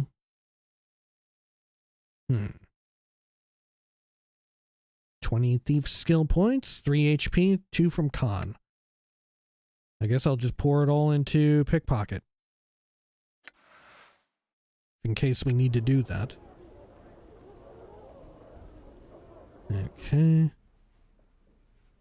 Hello?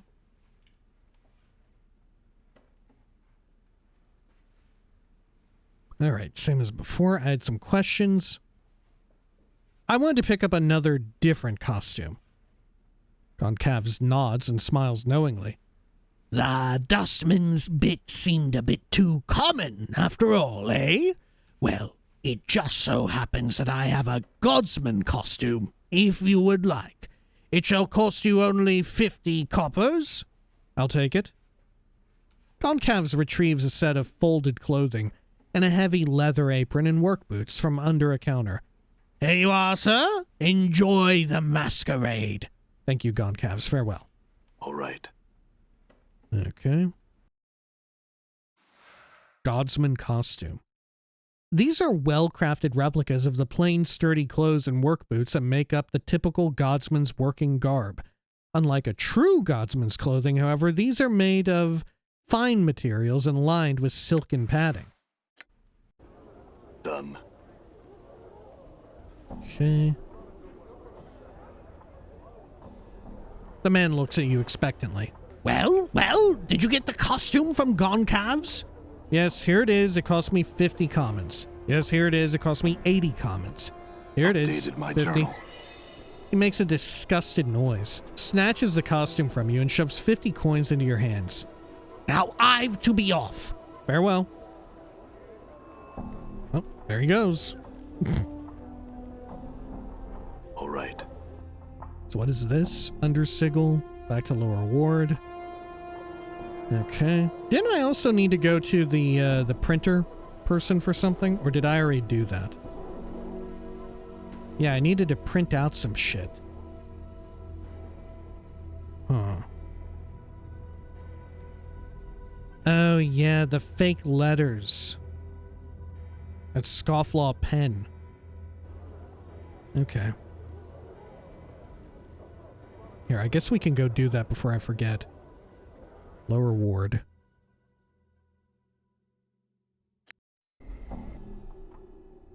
The print Your shop. combat skills are most impressive, Darkon.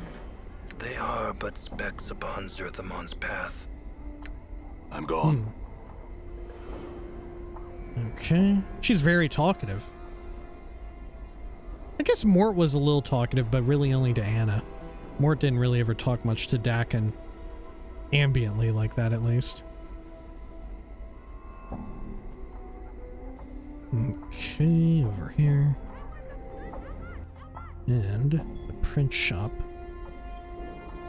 Thankfully, when it comes to these shops and stuff, people are always open.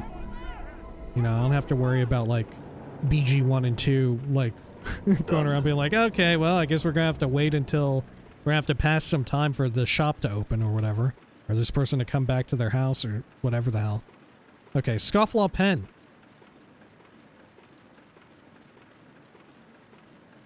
Oh dear, have you come to threaten me again?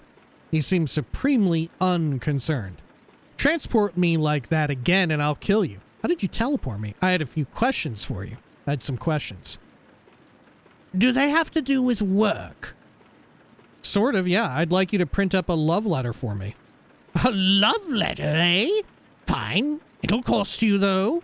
Let's call it, 100 coins. You look desperate for this. Here you go. How about a discount? Can I get a discount? He barks out a single syllable of laughter. I don't think so, friend. 100 coins or nothing. Okay, here you go. He takes your money, thinks for a moment, and selects a perfumed sheet of paper from a drawer in the desk. He scribbles a few vacuous, love-struck lines on it in a flowery, elegant script. This will do, I'm sure. I had some more questions? Okay, no, farewell. Love letter. This is a passionate, steamy, and rather graphic love letter. Who it's to and whom it's from, however, are quite vague.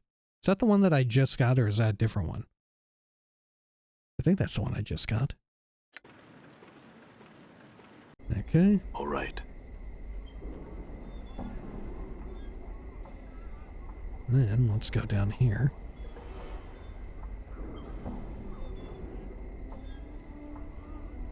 Good, good, good. And back to the clerk's ward. All right. And should I drop it off right now? Spice up Juliet's love life. Where was Juliet even at? Oh, I need to take them to him. Okay. I've agreed to deliver some false love letters to a man named Montague for her lover, Juliet, in order to make him think she's having an affair. Apparently she's not satisfied with the level of excitement in their relationship. As soon as I can find some letters, I'm to take them to him at the Civic Fest Hall as proof of her affairs. Juliet suggested I speak to Scofflaw Penn, who I should be able to find in his print shop in the lower ward. Is this enough, or do I need even more? Because it did say plural. I don't know. The Advocate's home. Matter of Course. Have I spoken with Matter of Course before? They're following around Diligence.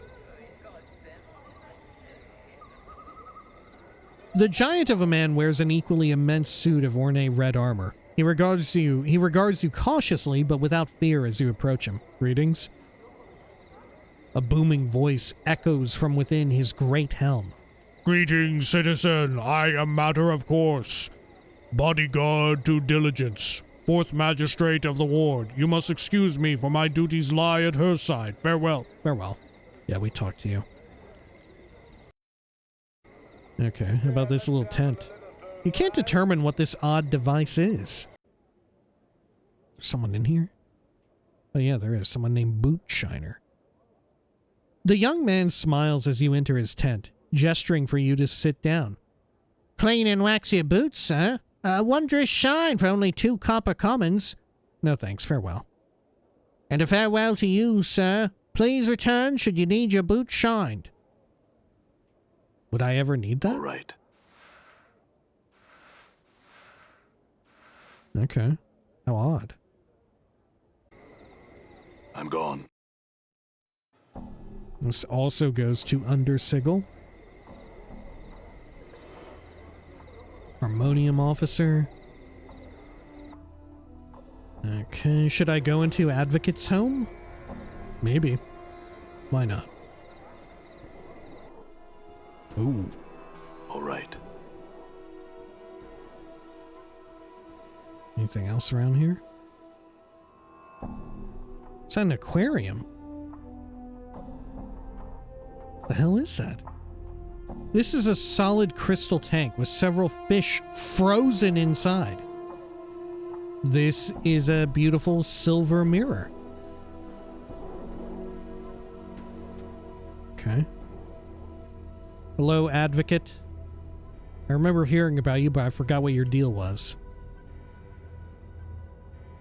This man is dressed in soft blue robes, covered with intricate designs.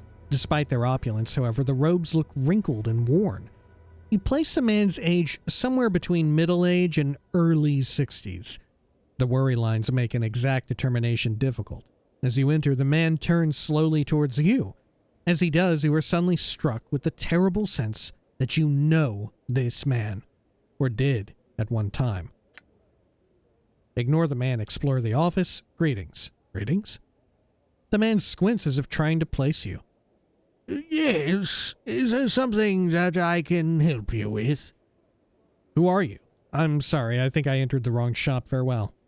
Who are you? Updated my journal. I am Iannis. He studies you and frowns. Were you looking for me? I don't know. What is this place? I'm an advocate. These are my offices. Iannis's voice takes on an irritated edge. Do you seek counsel? If not, perhaps you had best test your curiosity elsewhere. An advocate? What's that? Updated my journal. Mort breaks in with a whisper. He's saying he's a lawyer, a counselor, one of those Burks who rattle their bone boxes at the courts. Iannis's frown deepens. An advocate provides counsel, helps others navigate the labyrinths of Sigel's legal system, arranges legacies for citizens to ensure that their property is divided as they choose upon death, defends those in Sigel's courts who have been wrongly accused. He pauses. Did you need any help in any of these areas? Legacies? I could use some counsel, actually. No, not this day. Farewell. Legacies? They are contracts that are deliverable at the death of the client. They provide specifics on how a person's possessions are to be divided upon the event of their demise. I've also heard them called wills.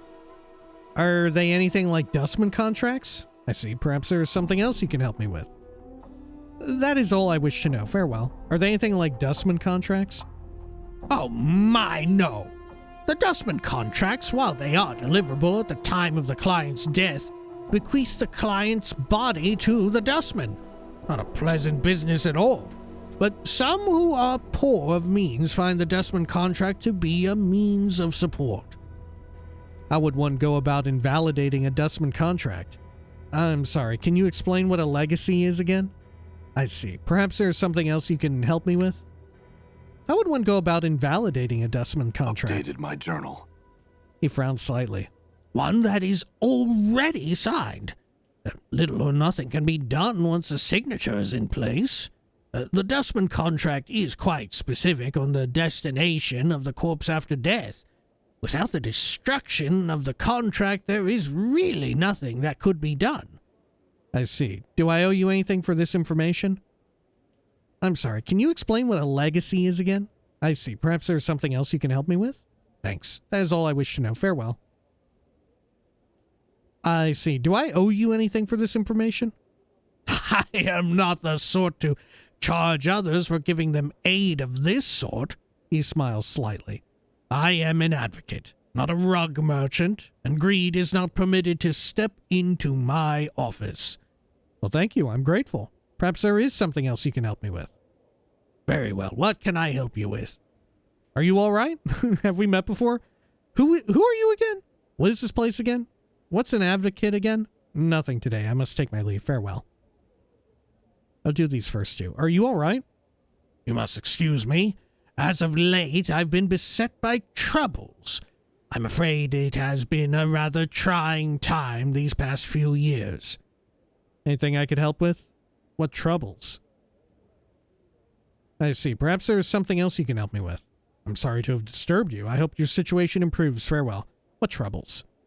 Iannis sighs. I do not wish to burden you. I lost my daughter not long ago. It was also the fire, but that is another matter. Tell me about your daughter. Instantly, Iannis seems to collapse into himself. Yes. His business-like facade drains from his face, to be replaced with cold despair. Oh, shit. My daughter, Dayanara, passed away some time ago. Tell me about her. What was she like? How did she die? I saw a woman by that name interred in the mortuary memorial hall. She became a ghost and claimed she knew me. Actually, tell me more about this fire. I'm going to immediately out that I knew her, even if this gets me on bad terms with him, which it very well may. She had become a ghost and claimed she knew me. What? Iannis looks flustered. What did you just say? Her spirit now resides in the memorial hall. I spoke with her for a time and she seems to be in distress. I said nothing. Tell me again of Dayanara. Nothing, I misspoke. Perhaps there's something else you can help me with. I said I mourn your loss. I will take my leave. Farewell. Her spirit now resides in the memorial hall. I spoke with her for a time, and she seems to be in distress. You spoke to her? Iannis seems to become more confused by the moment. What distresses her? I'm not certain. I wasn't able to make out what she was saying. Me, apparently. She said that she loved me and that I had loved her, and that I had forsaken her. I'm going to tell him. I see. Perhaps. Iannis frowns and studies you. His face has become like stone. Are you the one she left Sigil with? The one who led her on the journey that killed her? I'm not certain. I think I may be that man, but I've forgotten much. I don't think so. She seemed hysterical and knew little of her surroundings. You might want to go seek her out. I may be that man, but I have forgotten much. You? Iannis looks you up and down. You are the one, and you say you have forgotten. Iannis draws himself up. He looks like he is squaring himself for a battle. You have forgotten? But the incident was not so long ago. How can this be? I have a strange condition. I lose myself for a time. Anything you can tell me about myself or your daughter would be invaluable. I misspoke. I doubt I am that man. I am certain I would have remembered your daughter if I traveled with her. I tire of these questions. Farewell. I have a strange condition. I lose myself for a time. Anything you can tell me about myself or your daughter would be invaluable. Countless liars I have known in my tenure in this city. Iannis studies you intently. You do not strike me as one of them. At least on this matter. He sighs.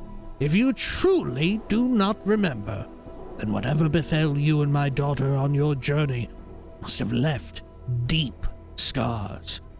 Huh. Is this reactivity to the fact that I have never deliberately lied? Have I lied? Have I told a lie in this game so far? Maybe I have. At the very least, I haven't broken a vow or clicked on something that said lie, I think. I'm inclined to agree. Then I ask your word on this. If your memory returns and you discover what has happened to my daughter, return to me so that my mind may at last be at rest on this matter. Vow. I will do that. Lie. I will do that. If I find out what happened to her, I will return, if I can. Yeah, I'll do it. Very well then. Now leave. I wish to be alone with my thoughts. Oh. Okay. I'm gone. Can I go back to her now? And check in? Maybe. Alright. Well, fair enough. Alright. Should we check around more of the clerk's ward or go back to the mortuary? I'm and gone. try and speak with Dayanara? I guess we could go back to the mortuary. Oh, and we have to remember the tree guy. Right, Fall from Grace will probably be able to interact with that tree dude. Okay, yeah. Well, at the very least, we'll call it here for now. When next we return, we got a lot of stuff outside of the clerk's ward, but similarly, we have a lot of stuff inside of it too that we can all we can tend to. We also had quite the moment with Morte, and it all turned out pretty well. We decided to not heed the advice of Fall from Grace, but it was okay at the end of the day. Right? If anything, we confronted some things, but our friendship grew all the stronger from the confrontation, right? From like getting it all, from airing out all the laundry, as it were. Anyway, until next time, please take care of each other.